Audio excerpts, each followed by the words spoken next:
क्या आपकी उम्र है 14 से 19 या आपके बच्चों की उम्र है 14 से 19? आखिर क्यों पड़ता है उन पर पहले प्यार का साइड इफेक्ट? आखिर क्यों हो जाते हैं वे गलत आदतों के शिकार? और क्या है इनके साइकोलॉजिक और साइंटिफिक रीजन? और क्या है इनके उपाय? आइए जानते हैं मेरे साथ।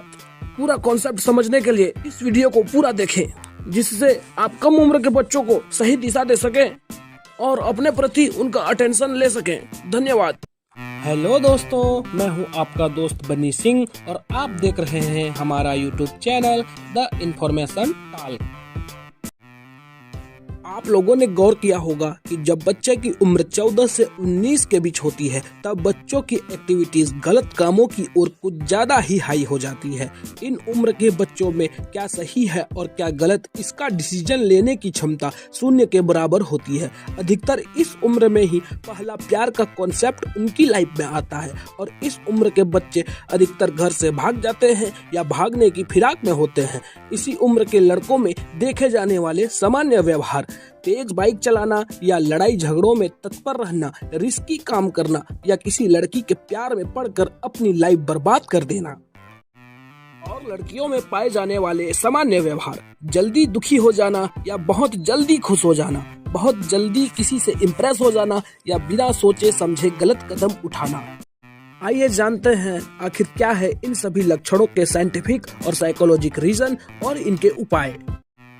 जब बच्चा बाल्यावस्था से किशोरा अवस्था की ओर आता है तब उनके शरीर में शारीरिक बदलाव तो होते ही हैं, परंतु शारीरिक बदलाव के साथ साथ मानसिक और हार्मोनल बदलाव भी बहुत तीव्र गति से बदलने लगते हैं। साइंटिस्टों का मानना है कि हमारे दिमाग में पाए जाने वाला वह हिस्सा जो हमें सोचने और समझने की शक्ति देता है उसे कहते हैं प्रीफ्रंटल कॉर्टेक्स। और यह प्रीफ्रंटल कॉर्टेक्स हमारे दिमाग का सामने वाला हिस्सा होता है, जो कि हमारे 25 साल की उम्र तक यह पूरी तरह विकसित ही नहीं हो पाता। प्रीफ्रंटल कॉर्टेक्स को शॉर्ट में PFC कहते हैं, जिसका मुख्य काम होता है सही गलत सोचना, गुस्सा कंट्रोल करना, फैसले लेना, रिस्क कम करना और भविष्य के बारे में सोचना। जब बच्चा 14 से 19 की उम्र के बीच होता है तब यही PFC होता है वह ना के बराबर विकसित होता है और यही कारण है कि इस उम्र के बच्चे सही और गलत का फैसला नहीं ले पाते।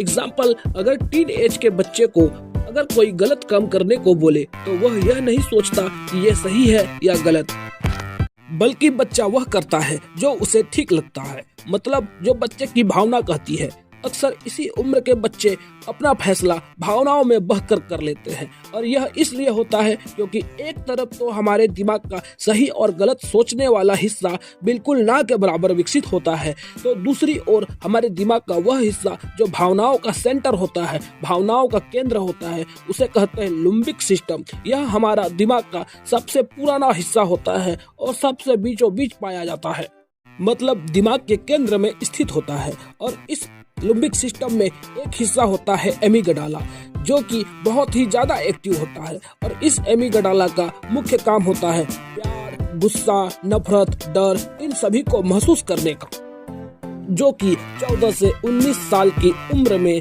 बहुत ही ज्यादा एक्टिव होता है। इसी हिस्से के कारण मनुष्य प्यार को महसूस करता है, गुस्सा को महसूस करता है, डर जाता है या किसी से नफरत करता है। और इस उम्र में यह एमिगडाला बहुत ही ज्यादा एक्टिव होता है, जिस कारण 14 से 19 वर्ष के जो उम्र के बच्चे होते हैं वे इन भावनाओं को बहुत तेजी से एक्सेप्ट करने लगते हैं, बहुत ज्यादा महसूस करना शुरू कर देते हैं। इसी कारण टीन एज के बच्चों में भावनाओं से फैसले लेने वाले लक्षण बहुत ही ज्यादा पाया जाता है, जबकि दूसरी ओर इन सभी फीलिंग्स को कंट्रोल में रखने वाला हिस्सा PFC ना के बराबर विकसित होता है। इसी कारण इस उम्र के बच्चों में भावनाओं में आकर फैसले लिए जाते हैं। जब यह लिम्बिक सिस्टम, जो कि भावनाओं का केंद्र होता है, इसकी एक्टिविटी बहुत ज्यादा होती है, तब इससे और भी ज्यादा ट्रिगर बूस्ट करते हैं हमारे हार्मोन्स, जो कि हमारे भावनाओं को 10 गुना ज्यादा तक बढ़ा देते हैं। इनमें से मुख्य है टेस्टोस्टेरोन, जो कि लड़कों में मुख्य रूप से पाए जाने वाला हार्मोन्स होता है, और दूसरा एस्ट्रोजन, प्रोजेस्टेरोन, ऑक्सीटोसिन, यह लड़कियों में पाए जाने वाला मुख्य हार्मोन्स है। इनके साथ साथ डोपामिन, साइटोनिन, कॉर्टिसोल हार्मोन्स भी होते हैं। जब बच्चे की उम्र 14 से 19 के बीच होती है तब इन हार्मोन्स का स्त्रावण 10 गुना ज्यादा तक बढ़ जाता है, जिससे ये हार्मोन्स भावनाओं को भी 10 गुना ज्यादा तक ट्रिगर करते हैं। उनमें से एक हार्मोन्स है टेस्टोस्टेरोन। यह लड़कों में पाए जाने वाला मुख्य हार्मोन्स है। यह हार्मोन्स बहुत ही ज्यादा पावरफुल होता है।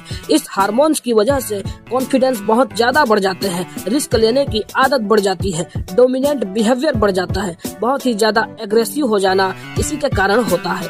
एग्जाम्पल, टेस्टोस्टेरोन बढ़ने के कारण लड़के बिना सोचे समझे बाइक बहुत ज्यादा स्पीड पे चलाना शुरू कर देते हैं। कभी कभी ऊंचाई से कूद जाना, मुझे कुछ नहीं होगा वाली फीलिंग आ जाती है। छोटी छोटी बात पर बहुत ज्यादा गुस्सा आ जाना, कभी कभी बहुत एग्रेशन के कारण लड़ाई झगड़े में फंस जाना, और यह हार्मोन्स के कारण मैं की भावना जागृत हो जाती है। लड़का साबित करना चाहता है कि मैं भी कुछ हूँ, और इन सभी को कंट्रोल में करने वाला हिस्सा PFC अभी ना के बराबर होता है, क्योंकि टेस्टोस्टेरोन भावनाओं को ट्रिगर करता है, जिसे PFC कंट्रोल करता है। क्योंकि जब लड़का टेस्टोस्टेरोन के प्रभाव से गलत चीजें करना शुरू करता है, उसे PFC सही या गलत निर्धारण करके रोकता है। अब आते हैं लड़कियों में पाए जाने वाले हार्मोन्स एस्ट्रोजन, प्रोजेस्टेरोन, ऑक्सीटोसिन के बारे में जानने और इन्हें समझने के लिए। पहला है एस्ट्रोजन। एस्ट्रोजन के बारे में, यह वह हार्मोन्स है जो फीलिंग्स को काफी तेज कर देता है। छोटी सी खुशी हो या छोटा सा दुख हो, पहाड़ की तरह बड़ी और ज्यादा लगने लगती है। किसी के प्रति अट्रैक्शन बहुत जल्दी बढ़ा देता है। इसी कारण इस उम्र में लड़कियां अधिकतर फैसले भावनाओं में आकर बहुत ज्यादा ले लेती है, क्योंकि इस हार्मोन्स के कारण फीलिंग्स और अट्रैक्शन बहुत ही ज्यादा बढ़ जाते हैं। इसके साथ साथ एक और हार्मोन्स है प्रोजेस्टेरोन। यह भी 10 गुना ज्यादा तक स्त्रावण होता है। इसके कारण लड़कियां ओवर थिंकिंग हो जाती हैं, बहुत ज्यादा सोचना शुरू कर देती है। बिना वजह के रोना, चिड़चिड़ा जाना, अपने आप को अकेला महसूस करना, मुझे कोई नहीं समझता वाली फीलिंग बहुत ही ज्यादा एक्टिव हो जाती है। इस हार्मोन्स के कारण टीन एज की लड़कियां बहुत ही ज्यादा इमोशनल इफेक्ट हो जाती है। इसके बाद आता है ऑक्सीटोसिन। इस हार्मोन्स को लव हार्मोन्स भी कहा जाता है, और इस उम्र में यह हार्मोन्स बहुत ज्यादा रिलीज होता है। यह हार्मोन्स अक्सर महिलाओं में बहुत ज्यादा पाया जाता है, और जिनकी उम्र 14 से 19 साल की होती है उनमें तो यह 10 गुना अधिक रिलीज होता है। इस हार्मोन्स के कारण इस उम्र में किसी से भी इमोशनल बॉन्ड बनाने की प्रक्रिया बहुत जल्दी हो जाती है। दोस्तों से या लड़कों से बहुत ज्यादा अटैच होने लगती है। रिलेशनशिप बनाने की इच्छा और अटेंशन पाने की इच्छा बहुत ज्यादा बढ़ जाती है। यही कारण है दोस्तों, लड़कियों इस उम्र में अपने रिलेशन को लेकर जल्दीबाजी कर जाती है। अब हम जानते हैं डोपामिन हार्मोन्स के बारे में। डोपामिन हार्मोन्स का राजा होता है। इसे खुशी का हार्मोन्स भी कहते हैं। जब कोई हमें अच्छा लगता है या जब हम कुछ नया काम करते हैं तब दिमाग डोपामिन रिलीज करता है। यही डोपामिन वह हार्मोन्स है जो रिस्क लेने की क्षमता को बहुत ज्यादा बढ़ा देता है।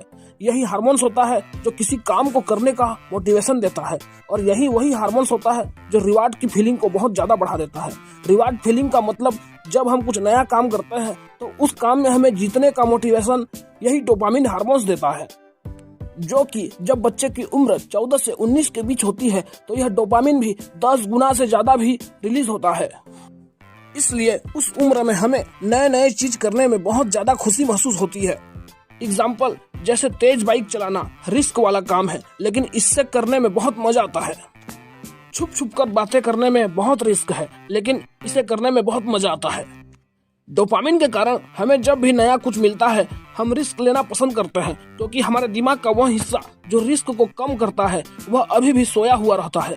जी हाँ, हम वही प्री फ्रंटल कॉर्टेक्स की बात कर रहे हैं, जो हमें सही या गलत उसकी पहचान कराता है और रिस्क की क्षमता को कम करता है या उसकी जानकारी देता है। वह हिस्सा अभी भी ना के बराबर एक्टिव होता है, जिससे यह हार्मोन्स टेस्टोस्टेरोन, प्रोजेस्टेरोन, एस्ट्रोजन और ऑक्सीटोसिन से मिलकर हमारी भावनाओं को बहुत ज्यादा बढ़ा देता है।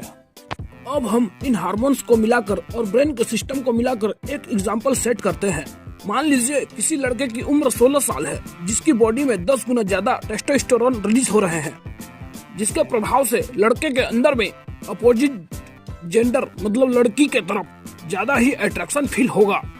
तब उस अट्रैक्शन से उसे बहुत मजा आएगा, बहुत अच्छा लगेगा, क्योंकि जो भावनाओं को फील कराने वाला एमिगडाला होता है वह भी उस उम्र में 10 गुना ज्यादा एक्टिव हो जाता है। और जब लड़के का ब्रेन इस अपोजिट जेंडर के अट्रैक्शन को नया नया फील करता है तब उसका ब्रेन बहुत ही ज्यादा डोपामिन रिलीज करना स्टार्ट कर देता है, जिसके कारण उसके ब्रेन को और लड़के को बहुत अच्छा फील होता है।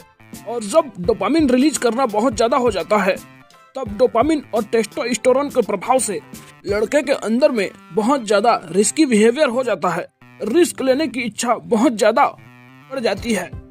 और इन्हीं दोनों कॉम्बिनेशन के कारण मतलब टेस्टोस्टेरोन और डोपामिन के प्रभाव से जब उसके ब्रेन को अपोजिट जेंडर के कारण हो रहे अट्रैक्शन से जो अच्छी फीलिंग आ रही होती है उसे डोपामिन और भी ज्यादा बढ़ा देता है। और जब टेस्टोस्टेरोन और डोपामिन बढ़ रहे होते हैं तब लड़के को पहले प्यार का कॉन्सेप्ट समझ में आता है, मतलब उसकी लाइफ का पहला प्यार उसे फील होता है। और जब यह एहसास उसे बार बार होता है तब इस लड़की के प्रति उसे अट्रैक्शन होता है। उसके सामने लड़का अपने आप को साबित करना चाहता है। लड़के को लगने लगता है कि अब बस यही उसकी लाइफ है और लड़के के दिमाग में बस उस लड़की के सामने खुद को साबित करने की इच्छा बहुत ज्यादा एक्टिव हो जाती है।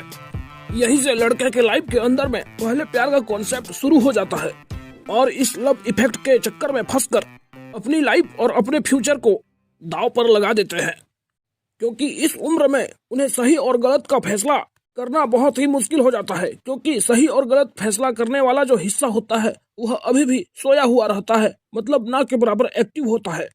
और दूसरी ओर भावनाओं का सेंटर कहे जाने वाला हिस्सा एमिगडाला बहुत ही ज्यादा एक्टिव रहता है। अब हम जानेंगे कि लड़की के मन में पहले प्यार का कॉन्सेप्ट कैसे शुरू होता है। जब लड़की की उम्र 14 से 19 के बीच होती है, मतलब वह टीन एज में होती है, तब एस्ट्रोजन के कारण उसकी फीलिंग्स 10 गुना तक अधिक बढ़ जाती है। इसी हार्मोन्स के कारण अट्रैक्शन की भावना भी बहुत ज्यादा बढ़ जाती है। और इसके साथ साथ जब प्रोजेस्टेरोन हार्मोन्स जब रिलीज होता है तब यह हार्मोन्स लड़की को बहुत ज्यादा ओवर थिंकिंग बना देता है। और प्रोजेस्टेरोन हार्मोन्स के कारण ही लड़की अपने आप को अकेली और तन्हा महसूस करने लगती है और लड़की की फीलिंग्स 10 गुना तक बढ़ जाती है। और इसी बीच जब कोई लड़का अपने टेस्टोस्टेरोन और डोपामिन के प्रभाव में आकर किसी लड़की को प्रपोज करता है तब जो लड़की अपने आप को तन्हा और अकेली फील कर रही होती है, मुझे कोई नहीं समझता वाली फीलिंग लेकर बैठी है, उस लड़की के मन में यह भावना जाग जाती है कि चलो कोई तो मेरी कदर करता है या कोई मुझे अपना समझता है। और प्रोजेस्टेरोन हार्मोन्स के कारण वह ओवर थिंक करने लगती है, वह बार बार सोचती है कि चलो कोई तो मुझे अच्छा समझता है या कोई मेरा अपना है। इसके साथ साथ ऑक्सीटोसिन हार्मोन्स भी लड़कियों में बहुत ज्यादा रिलीज होता है और ऑक्सीटोसिन ज्यादा रिलीज होने के कारण उन दोनों के बीच में बहुत अच्छी बॉन्डिंग बन जाती है। तब लड़की को लगता है यही मेरा सब कुछ है। और इन सब हार्मोन्स के कारण चल रहे दिमागी युद्ध के बीच में एंट्री होती है डोपामिन की। जब लड़की के दिमाग में इन नई चीजों का भाव बढ़ रहा होता है, नई नई फीलिंग्स जाग रही होती है, तब लड़की के दिमाग को लगता है कि उसके साथ कुछ नया हो रहा है। और जब नया का एहसास होता है तब डोपामिन रिलीज बहुत ज्यादा तेजी से होता है। नई चीजों का एहसास, नई खुशी का एहसास इस डोपामिन को बहुत ज्यादा एक्टिव कर देते हैं। एक दूसरे के साथ घर से भाग जाने की कल्पना, एक दूसरे के साथ सब कुछ कर जाना, फोन में छुप छुप के बातें करना, ये सब उस समय बहुत मजेदार लगता है, क्योंकि डोपामिन भी उस समय अपनी पीक पर होता है। और इन सब फीलिंग्स के बीच में सही या गलत है उसे निर्धारण करने वाला हिस्सा अभी भी सोया हुआ रहता है, मतलब ना के बराबर एक्टिव होता है। और दूसरी ओर मैंने पहले भी कहा, जो एमिगडाला होता है, जो हमारी भावनाओं को 10 गुना ज्यादा तक बढ़ा देता है, वह सबसे ज्यादा एक्टिव होता है। और इन सब केमिकल रिएक्शन के कारण लड़की के मन में पहले प्यार का कॉन्सेप्ट जागता है और इस पहले प्यार के लिए लड़कियां किसी भी हद तक जाने को तैयार रहती है। जबकि ये सब फीलिंग्स हमारे शरीर में होने वाले chemical reaction, hormones, limbic system और प्रीफ्रंटल कॉर्टेक्स की स्थिति के कारण होता है, जिसे 14 से 19 साल के कम उम्र के बच्चे समझ नहीं पाते और अपनी लाइफ में बड़ी से बड़ी गलतियां कर बैठते हैं। अब हम जानेंगे कि जिन बच्चों की उम्र 14 से 19 वर्ष के बीच होती है, उन्हें उनकी जिंदगी में आने वाले इन सभी अनजान खतरों से कैसे बचाएं। इन सभी लक्षणों को ठीक करने के लिए सबसे पहले हमारे दिमाग के हिस्से पीएफसी, प्रीफ्रंटल कॉर्टेक्स को विकसित करना बहुत जरूरी होता है। पीएफसी अगर एक्टिव होगा तो उन्हें सही और गलत का एहसास पहले ही हो जाएगा। इस पीएफसी को एक्टिव करने के लिए कम उम्र के बच्चे को कोई भी फैसला लेने से पहले 10 सेकंड रुकने की आदत डलवाना चाहिए। उन्हें कोई भी काम करने से पहले यह सोचना सिखाना चाहिए कि अगर मैं ऐसा करूंगा तो क्या होगा। ये हमारे प्रीफ्रंटल कॉर्टेक्स की एक्सरसाइज है जो बच्चों को यह अनुमान लगाना सिखाती है कि क्या सही है और क्या गलत, जिससे हमारा PFC बहुत ज्यादा एक्टिव होता है। कम उम्र के बच्चे को धूप में लगभग 30 मिनट तक रहना चाहिए, जिससे हमारा डोपामिन और सेरोटोनिन बैलेंस रखता है। डोपामिन तो आप लोगों ने जाना, लेकिन सेरोटोनिन नहीं। सेरोटोनिन वही हार्मोन्स है जो प्रीफ्रंटल कॉर्टेक्स और माइंड को शांत रखता है, ओवर थिंकिंग को कम करता है, अपने अंदर में सेल्फ रिस्पेक्ट बढ़ाता है। सीधा सीधा कहें तो यह हमारी भावनाओं को कंट्रोल करता है। अपने घर वालों से या पेरेंट्स से बात करने की आदत दिलाना बहुत ही अच्छी ब्रेन एक्सरसाइज है। जी हाँ, जब कम उम्र के बच्चे अपने घर वालों से या पेरेंट्स से बात करते हैं तो उनमें होने वाले इम्पल्सिव बिहेवियर ठीक होता है। इम्पल्सिव बिहेवियर मतलब पहले कुछ कर जाना और बाद में सोचना। यह इम्पल्सिव बिहेवियर बच्चों के लिए बहुत खतरनाक होता है, इसलिए इस बच्चों को घर वालों से या पेरेंट्स से बात करने की आदत दिलाना चाहिए। इस उम्र में लड़के और लड़कियों में जो हार्मोन्स के कारण टेस्टोस्टेरोन, प्रोजेस्टेरोन, एस्ट्रोजन, ऑक्सीटोसिन और डोपामिन के कारण जो पावर रिलीज होती है और जो पावर जनरेट होती है उसे सही दिशा में लेके जाना बहुत जरूरी होता है। जो बच्चे अट्रैक्शन के कारण गलत दिशा पकड़ लेते हैं उन बच्चों को सही दिशा बताना चाहिए। उन्हें कोई टारगेट बताना चाहिए, क्योंकि जब वो टारगेट पूरा करेंगे तो उनके अंदर में जो डोपामिन रिलीज होगा वह उन्हें रिवार्ड देगा, जो गलत जगह रिवार्ड पाने से उन्हें बचाएगा। आप कम उम्र के बच्चों को यह कह सकते हैं कि अगर तू ये टारगेट अचीव करेगा तो मैं तुझे कुछ अच्छा चीज दिलाऊंगा। इसलिए पहले के पेरेंट्स अपने बच्चों को कहा करते थे कि अगर तू 12वीं में या 10वीं में टॉप करेगा तो मैं तुझे साइकिल दिलाऊंगा या मैं तुझे लैपटॉप दिलाऊंगा। ऐसा करने पर हम अपने बच्चों पर सही टारगेट को फोकस करने पर मजबूर कर सकते हैं। जब वह गलती करे तो उसे डांटने के वजह उसे पहले पूछो कि ये तूने क्यों किया, क्या ऐसा करना जरूरी था। जब बच्चा यह सोचेगा कि जो मैंने गलती की उसे करना सच में जरूरी था या नहीं, तब उसका PFC की एक्टिविटी उसकी लाइफ में ज्यादा होगी, जिससे PFC ज्यादा मजबूत होगा। अब उनके शरीर का हार्मोन्स निकलना तो कभी बंद नहीं होगा, लेकिन कम उम्र के बच्चों को ये आदत डालकर उनकी दिशा को जरूर बदल सकते हैं, जिससे वे अपने जीवन में गलत दिशा की ओर ना जाए। अगर आप लोगों ने यह वीडियो पूरा देखा और आपको अच्छा लगा तो आप इस वीडियो को लाइक और कमेंट जरूर करें। क्या चीज आपको अच्छी लगी इस चीज को कमेंट करें, और क्या चीज बुरी लगी इसे भी कमेंट करें। और इस वीडियो को लेके आपके मन में कोई भी डाउट हो तो उसे भी जरूर कमेंट करें। और इस वीडियो को ऐसे लोगों के पास जरूर भेजें जिनकी उम्र 14 से 19 के बीच हो, जिससे उन्हें यह पता चले कि उनके साथ जो चेंजेस हो रहे हैं वो आखिर क्यों हो रहे हैं।